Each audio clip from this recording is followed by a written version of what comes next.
Okay, now that we have put the bud in the actual curing jar, go ahead and go over the curing process now.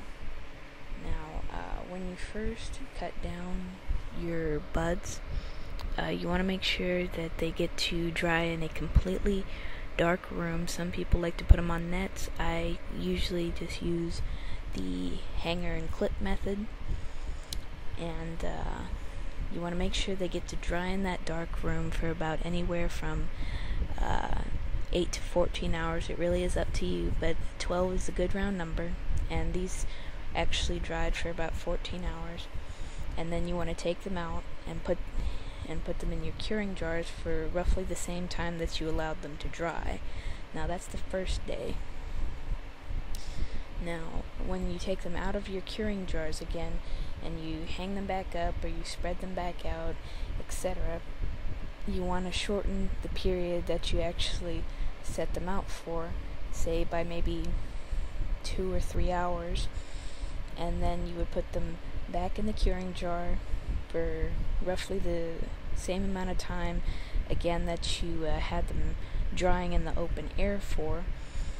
And then this is the third time, you would take them out, put them back on your rack, and now you would shorten it to about 6 to 8 hours, or 2 to 4 hours, depending on what you want to do and how fast your buds dry. Now when your bud is actually dry,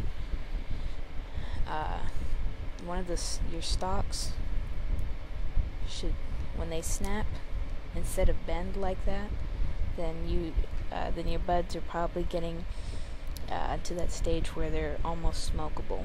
Now this actual method takes anywhere from 3 to 4 days to about maybe 7 to 10 days, but I am not even lying to you.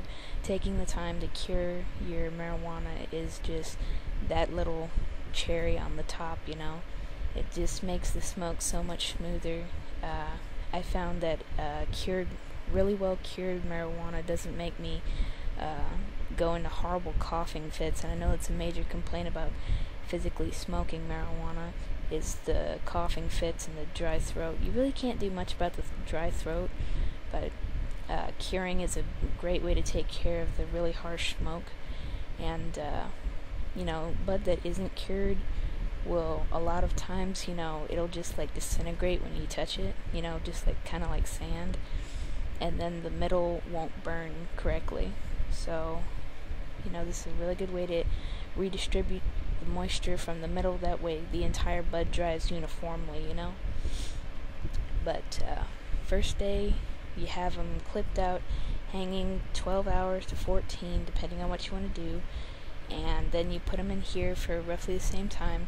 Take them out, put them back on your hanger for about 8 hours, and then you put them back in the curing jars for about 8 hours, and then you just slowly, through a period of about 4 to 10 days, you just continue that process, slowly disintegrating the time each time you take your bud out, hang it up, and put it back in the curing jars.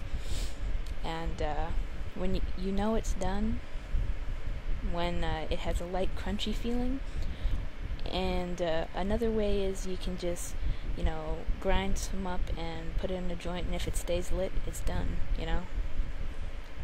But since I do have a very small amount right here, this will take maybe, 3-4 days.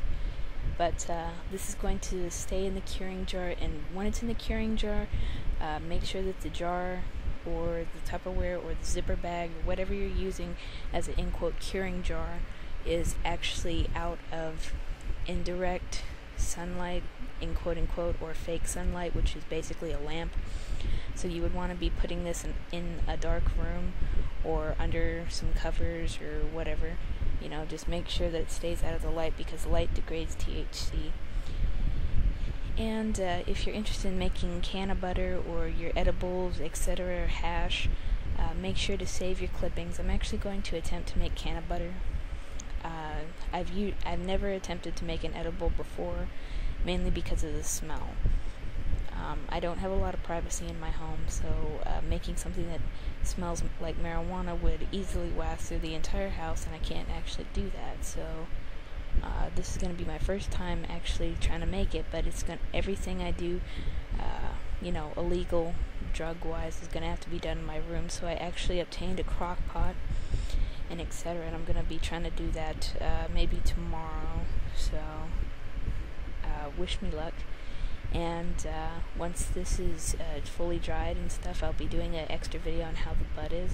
But looking at it right now, I mean, I'm really impressed. So, I mean, I can't wait to smoke that. So, yeah, that'll be a separate video. Thanks for watching. And, another thing. If you start smelling something that doesn't smell like marijuana, leave your bud out and let the outside dry to a crunchiness, and then put it back in the curing jar, because mold is a problem if you leave it in the curing jar too long. So even though the drying on the hanger is not uniform, you want to make sure to keep a really tight time on the curing jar, because you do not want this to mold over, because that would be a just complete waste of all the time and effort you put into that plant. So just even though you don't have to keep an eye on this, keep an eye on the jar itself. So good luck, happy smoking, stay high.